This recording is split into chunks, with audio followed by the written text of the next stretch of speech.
Un seul baiser a suffi à faire s'écrouler tous mes principes. Un seul homme a réussi à me faire oublier qui j'étais. Par un doux matin d'été, dans une banlieue cossue du Connecticut, Elara, 33 ans, se tenait pour la première fois devant une séduisante maison de pierre blanche.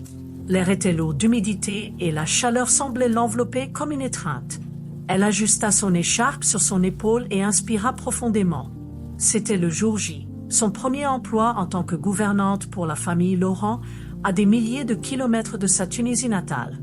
Elara n'aurait jamais imaginé un jour quitter les siens, abandonner les ruelles animées de Tunis pour une contrée étrangère comme les États-Unis.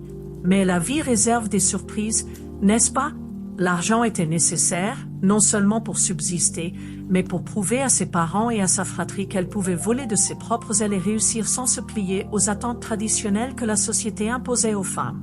La porte s'ouvrit et elle fut accueillie par Camille Laurent, une femme qui respirait la perfection.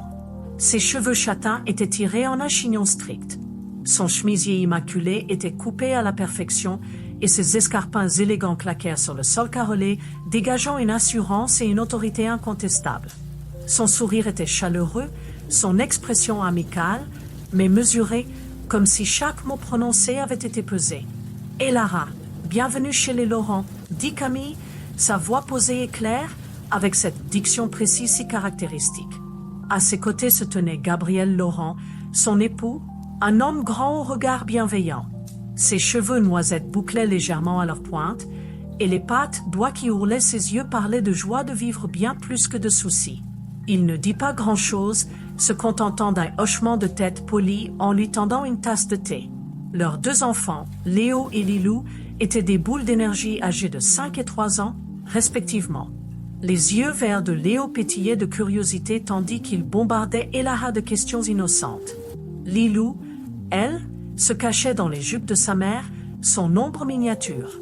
Elara sentit une pointe d'appréhension lui traverser l'estomac. Elle n'avait jamais été gouvernante auparavant, mais Camille la rassura vite. S'être occupée de vos 4 frères et sœurs plus jeunes, cela semble être une solide expérience, dit-elle, d'un ton à la fois doux et ferme, en lui remettant un épais classeur renfermant règles, menus, emploi du temps et même des instructions sur la manière de plier les serviettes. Il était clair qu'elle avait le souci du détail poussé à l'extrême. Les premières semaines s'écoulèrent sans heurts. Elara se levait à 6 heures chaque matin pour préparer le petit déjeuner, constituer le déjeuner de Léo pour l'école et divertir Lilou par des histoires et des jeux jusqu'à l'heure de sa sieste. La maison commençait à lui devenir familière et le soir venu, elle avait même l'impression d'y trouver sa place. Elle se retirait dans sa petite chambre au sous-sol, fourbue mais satisfaite, consciente de bien faire son travail. Tout semblait devoir rester paisible pour l'éternité. Mais le destin aime bousculer les choses lorsque l'on s'y attend le moins. Un après-midi, alors qu'elle était accroupie sur le carrelage de la cuisine à éponger le jus de fruits que Lilou avait renversé, Elara sentit soudain le poids d'un regard sur elle. En levant les yeux, elle aperçut Gabriel, adossé au plan de travail, l'expression pensive, mais empreinte de chaleur. « Vous êtes formidable avec les enfants », dit-il, d'une tonne sincère. Elara se figea un instant, interloquée. « Oh, merci. Monsieur Laurent ?» répondit-elle, incertaine sur la forme de politesse à utiliser. « Appelez-moi Gabriel », dit-il avec un sourire qui rendait son visage encore plus avenant.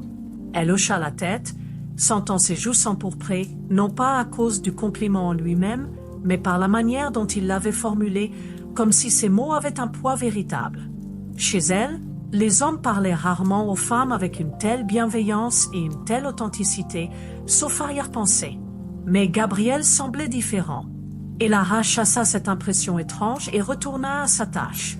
Pourtant, à compter de ce jour, elle se surprit à remarquer plus souvent la présence de Gabriel, la manière dont il s'enquérait toujours si elle avait déjeuné, dont il proposait de l'aider à porter les sacs les plus lourds au retour des courses, ou dont il s'attardait dans la cuisine pendant qu'elle préparait le dîner. Parallèlement, les absences de Camille se firent plus fréquentes. Son poste à haute responsabilité exigeait de longs déplacements professionnels, laissant Gabriel et Elara gérer les enfants ensemble. Et Lara ne cessait de se rappeler qu'il ne s'agissait que d'un travail et qu'elle devait maintenir une distance professionnelle. Mais au fond d'elle-même, elle savait que les choses n'étaient pas si simples. Ce que Lara ignorait alors, c'est que ce n'était que le prélude. Avez-vous hâte de découvrir la suite de l'histoire de Lara? Laissez un commentaire en disant « Suite » si vous voulez savoir ce qu'il advient et n'oubliez pas de liker la vidéo pour soutenir sa diffusion. Partie 2, les premiers signes. La vie chez les Laurent s'installa rapidement dans un rythme régulier. Mes matinées commençaient par le réveil de Léo et Lilou, la préparation du petit déjeuner pour toute la famille et le départ de Léo pour le car scolaire. Le reste de la journée était consacré à divertir Lilou, à lui apprendre ses premières lettres et à lui raconter des histoires avant la sieste.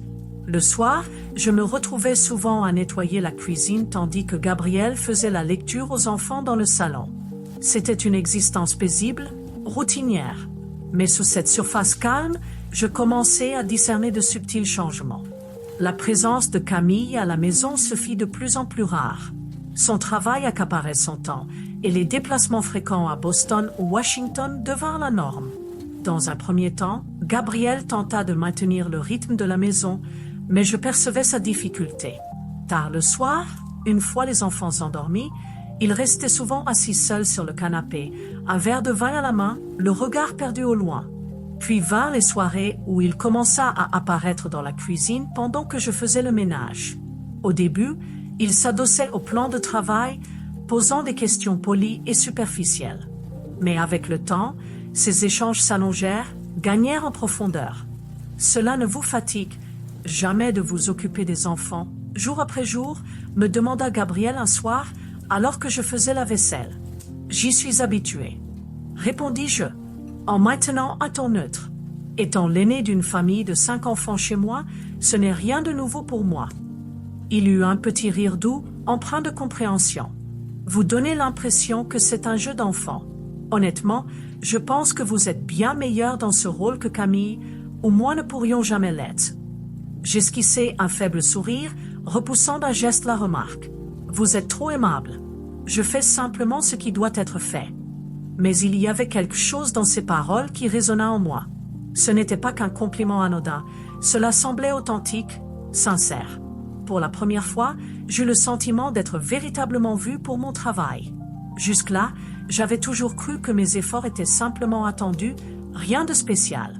Pourtant, Gabriel me faisait me sentir apprécié d'une manière qui m'était inconnue. Un moment partagé. Un après-midi, alors que je poussais Léo sur la balançoire du jardin, Gabriel surgit de la maison, portant un plateau de thé glacé. Je me suis dit que vous auriez peut-être besoin d'une pause, dit-il en posant le plateau sur une table voisine. Merci, répondis-je, en essayant de conserver une attitude naturelle. Nous nous assîmes sur les marches de la terrasse, regardant Léo et Lilou se poursuivre sur la pelouse.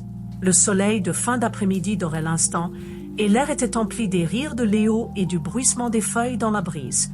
C'était paisible, presque serein. C'est alors que Gabriel brisa le silence, sans prévenir. Avez-vous déjà repensé à ce que vous avez laissé derrière vous, au pays? Je me tournai vers lui, surprise par la question. Que voulez-vous dire? Je veux dire, si vous n'étiez pas parti de Tunisie, à quoi ressemblerait votre vie aujourd'hui? Je marquai une pause, réfléchissant à ces mots. J'y pense souvent, admis-je, mais je sais pourquoi je suis venu ici. Je voulais me construire une vie meilleure, pas seulement pour moi, mais aussi pour que ma famille soit fière de moi. Gabriel hocha la tête, le regard lointain, comme perdu dans ses propres pensées. Vous avez tant sacrifié en venant dans un endroit si éloigné du vôtre. Cela demande un certain courage. Peu de gens en seraient capables. Ah, ces mots me touchèrent au vif. Ce n'était pas seulement une reconnaissance, c'était une forme de compréhension intime. Je n'avais jamais considéré ma décision comme un sacrifice, mais à cet instant, je réalisais qu'il avait raison. J'avais renoncé à une partie de moi-même pour poursuivre quelque chose de plus grand. Des pensées tenaces. Cette nuit-là, je restais allongé dans mon lit, les yeux fixés au plafond, les paroles de Gabriel résonnant dans mon esprit. Il n'était comme aucun homme que j'avais connu auparavant. Attentionné, compréhensif, il semblait me voir d'une manière à laquelle je ne m'attendais pas. Je savais que c'était dangereux. Il était un mari, un père, et je n'étais que la gouvernante dans sa maison. Quels que soient les sentiments qui m'effleuraient, aussi légers fussent-ils, je ne pouvais leur permettre de croître. Je fermais les yeux, me répétant qu'il ne s'agissait que de pensées fugaces. Demain, je retournerai à mon travail, je me concentrerai sur les enfants et tout reviendrait à la normale. Mais au fond de moi, je savais que ma vie basculait lentement et pas dans une direction que je désirais ou pour laquelle j'étais préparée. Partie 3, les limites qui s'estompent. Les jours qui suivirent furent un exercice d'équilibre délicat. Je tentais de maintenir une distance avec Gabriel, me rappelant que j'étais là pour travailler et non pour m'immiscer dans les tourments intimes de la famille Laurent. Mais rester détaché n'était pas aussi simple que je l'espérais.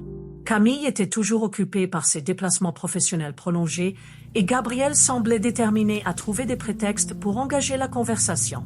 La première nuit d'orage.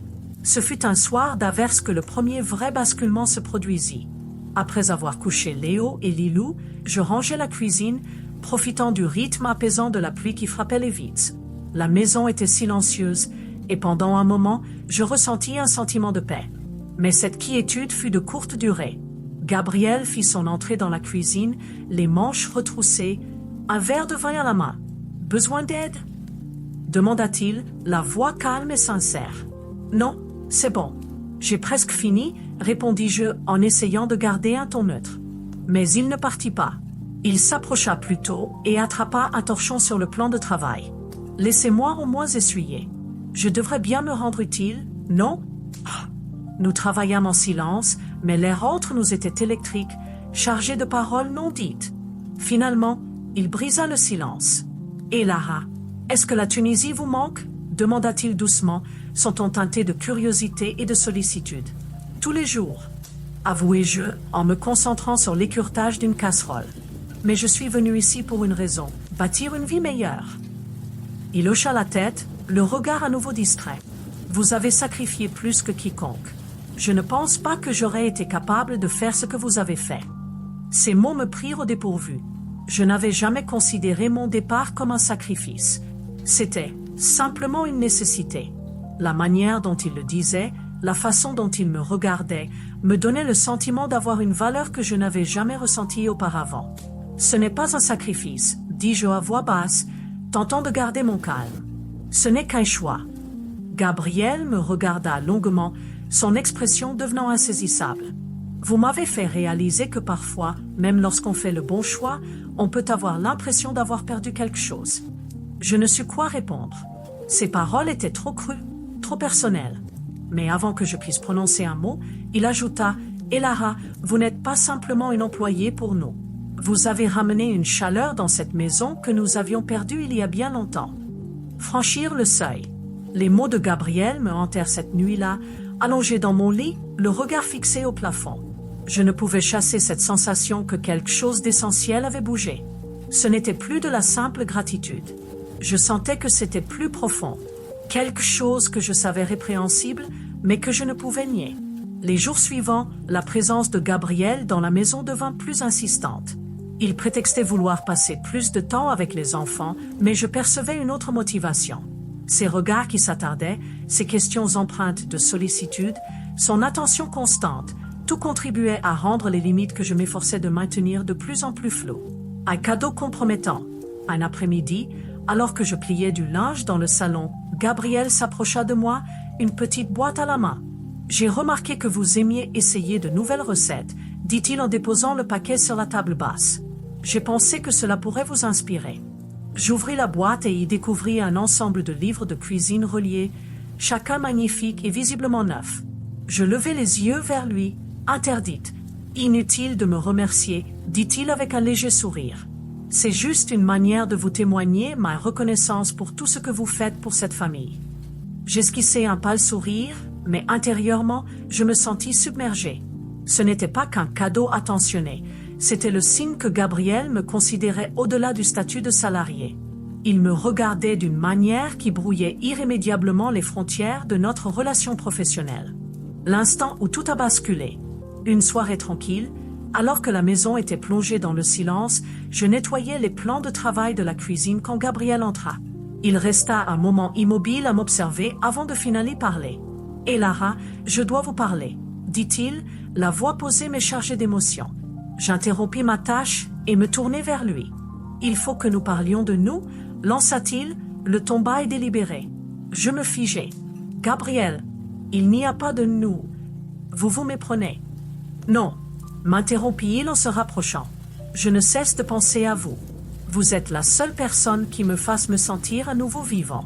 Camille et moi, notre couple est brisé depuis longtemps et je ne peux plus réfuter ce que je ressens. » Mon cœur s'emballa et je sentis mes mains trembler. « Gabriel, vous avez une famille. »« Je ne peux pas. »« Et Lara ?» chuchota-t-il en posant une main sur mon épaule. « Je sais que c'est mal, mais je ne peux lutter. » Avant que je ne puisse répliquer, il se pencha et m'embrassa. La bouche fut d'abord douce, hésitante, comme pour sonder mon consentement. Puis le baiser s'intensifia, empreint d'une faim que ni lui ni moi ne pouvions plus ignorer.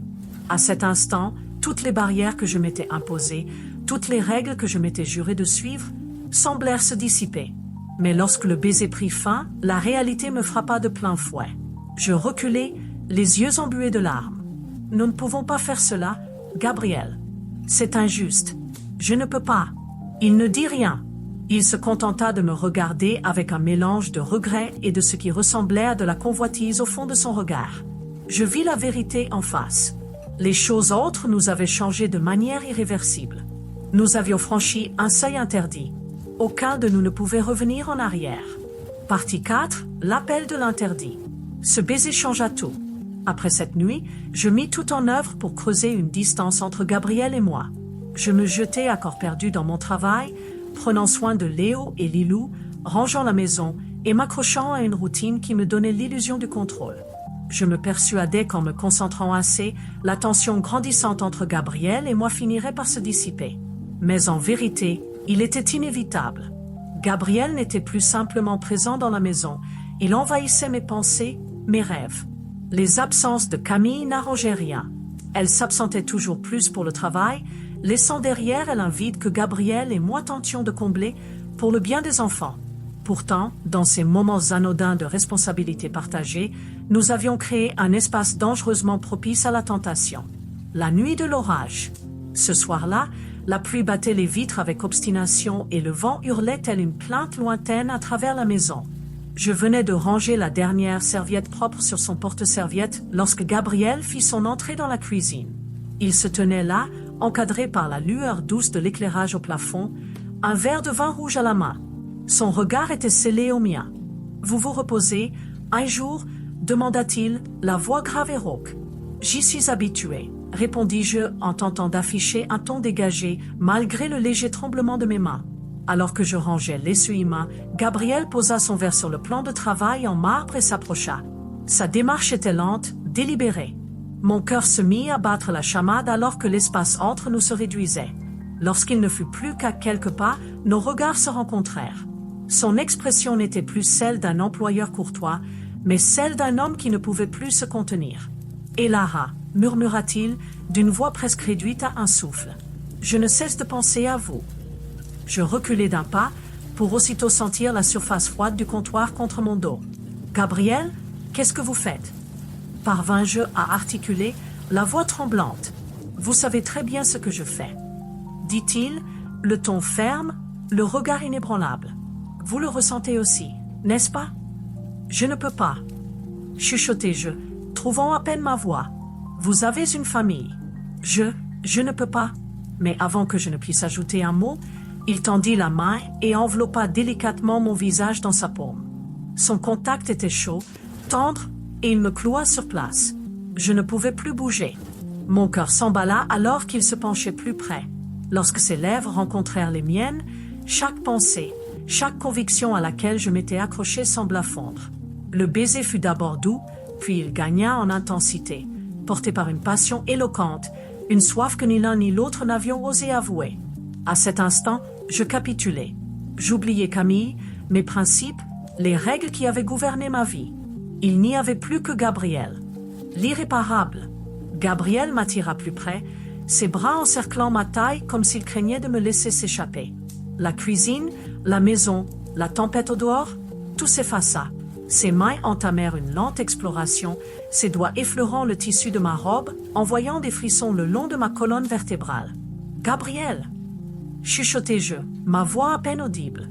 Ne dis rien, murmura-t-il contre mon cou. Je sais que c'est mal, mais je ne peux m'arrêter. Ses mains remontèrent vers ma joue, son pouce traçant le contour de ma mâchoire. Alors qu'il plongeait son regard dans le mien, j'y vis une question, une supplique silencieuse.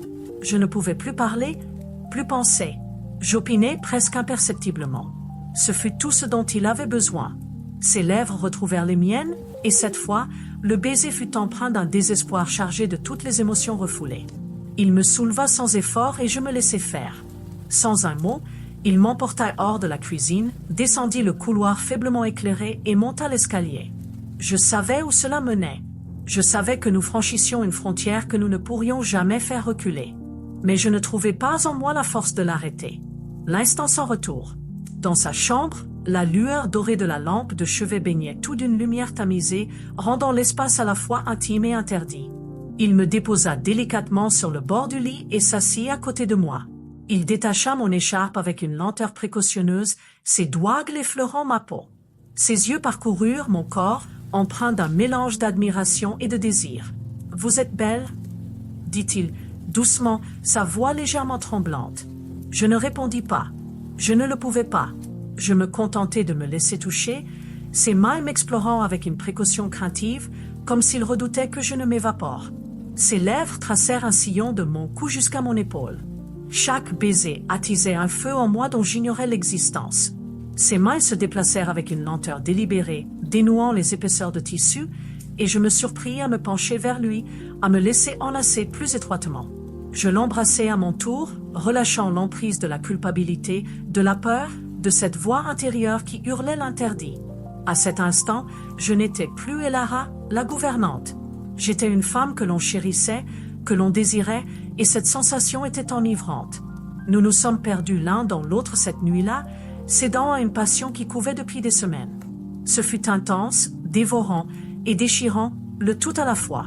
Un moment de volupté à jamais assombri par la certitude que cela ne pourrait jamais être juste. Le lendemain, matin, au réveil, les rayons du soleil filtraient à travers les rideaux et la réalité de ce qui s'était passé me heurta de plein fouet. Je me réveillai dans ma propre chambre. Les événements de la veille tournaient en boucle dans mon esprit, tel un sillon gravé à jamais. La honte, le regret et une persistante nostalgie se mêlaient en un cocktail d'émotions auquel je ne pouvais échapper. Lorsque je pénétrai dans la cuisine pour préparer le petit déjeuner de Léo et Lilou, Gabriel était déjà là, en train de se verser une tasse de café. Il me jeta un coup d'œil. Son expression était indéchiffrable, mais je perçus dans son regard une silencieuse reconnaissance de ce qui nous unissait désormais. « Bonjour », dit-il, la voix douce, presque hésitante. « Bonjour », répondis-je en maintenant un ton neutre. J'évitais son regard, mais j'avais la sensation écrasante que plus rien ne serait comme avant. La guerre intérieure. Les jours qui suivirent, je livrai un combat sans merci à ma conscience. Qui étais-je devenu ? J'avais toujours tiré une fierté de ma discipline, de mes convictions, de ma capacité à résister à la tentation. Désormais, j'avais le sentiment d'être une traîtresse, non seulement envers Camille, mais envers moi-même. Gabriel, pourtant, ne semblait pas prêt à renoncer. Il trouvait toutes les excuses pour se rapprocher de moi, pour créer des instants de solitude partagés. En dépit de la nature destructrice de notre relation, je ne parvenais pas à résister pleinement à sa présence, à sa gentillesse, à son attention constante. Ils étaient devenus la lumière de mes journées, mais je savais que je ne pouvais vivre éternellement dans ce limbe. Je devais prendre une décision, quelle qu'en soit la douleur. Partie 5, conséquences et déchirements. Le temps passa, mais chaque jour passé chez les Laurent se transforma en un supplice pour ma conscience. Après cette nuit où nous avions franchi la ligne jaune, je n'étais plus la même. Même si Gabriel et nous efforcions de garder nos actes secrets, la tension entre nous, les regards furtifs, la complicité non dite, devenaient impossibles à dissimuler. Je savais que je marchais sur un fil, mais je manquais de courage pour mettre un terme à cette situation. Les signes avant-coureurs. Camille rentra d'un déplacement professionnel anormalement long. Dès l'instant où elle franchit la porte, elle perçut que quelque chose n'allait pas. Peut-être était-ce la gêne évidente dans la manière dont Gabriel et moi nous parlions devant elle, ou peut-être simplement son intuition de femme et de mère. Et Lara, je ne sais comment vous remercier pour avoir si bien veillé sur les enfants en mon absence, dit Camille un soir alors que nous étions assises dans la cuisine. Son regard s'attarda sur moi, aiguisé et scrutateur. Je ne sais pas ce que nous deviendrions sans vous. Ces mots me frappèrent en pleine poitrine. Je me sentis comme une traîtresse, assise face à celle que j'avais lésée. Je forçai un faible sourire et tentai de rester de marbre, mais le regard de Camille demeura inflexible, comme si elle cherchait à déceler quelque chose de caché sous la surface. Une jalousie silencieuse. Un après-midi, alors que Gabriel et moi jouions avec Léo et Lilou dans le jardin, j'aperçus Camille postée à la fenêtre, nous observant. Son expression était impénétrable, mais sa posture restait raide, son regard froid et calculateur. Gabriel, inconscient de sa présence, continuait à rire et à courir après les enfants, mais je sentis le poids de son regard sur moi comme une brûlure. Cette nuit-là, une tension palpable envahit la maison. Camille et Gabriel se disputèrent derrière une porte close. Bien que leurs mots fussent étouffés, il était clair qu'elle questionnait les changements dans son comportement. Assise dans ma chambre, je me noyais sous les remords. J'avais glissé trop loin dans un engrenage qui n'aurait jamais dû commencer, et aujourd'hui, tout le monde en subissait les conséquences. La confrontation. Un jour où Camille était sortie avec les enfants pour l'après-midi, Gabriel me trouva dans la cuisine. Son visage était tiré, ses yeux assombris par la tourmente. « Et Lara, nous ne pouvons continuer ainsi, » dit-il, la voix tremblante. « Je ne supporte pas de blesser Camille, mais je ne peux non plus m'arrêter de penser à vous. »« Gabriel, ne voyez-vous pas ?» rétorquai-je, la voix chevrotante. « Nous avons eu tort dès le début. Je ne peux plus vivre avec cette culpabilité. Je vous aime, et Lara, lâcha-t-il, la voix brisée. Vous avez insufflé la vie dans cette maison, en moi. Je ne me suis jamais senti aussi compris. » Je restai figé, le cœur tordu. Je l'aimais aussi, mais cet amour n'avait engendré que souffrance et destruction.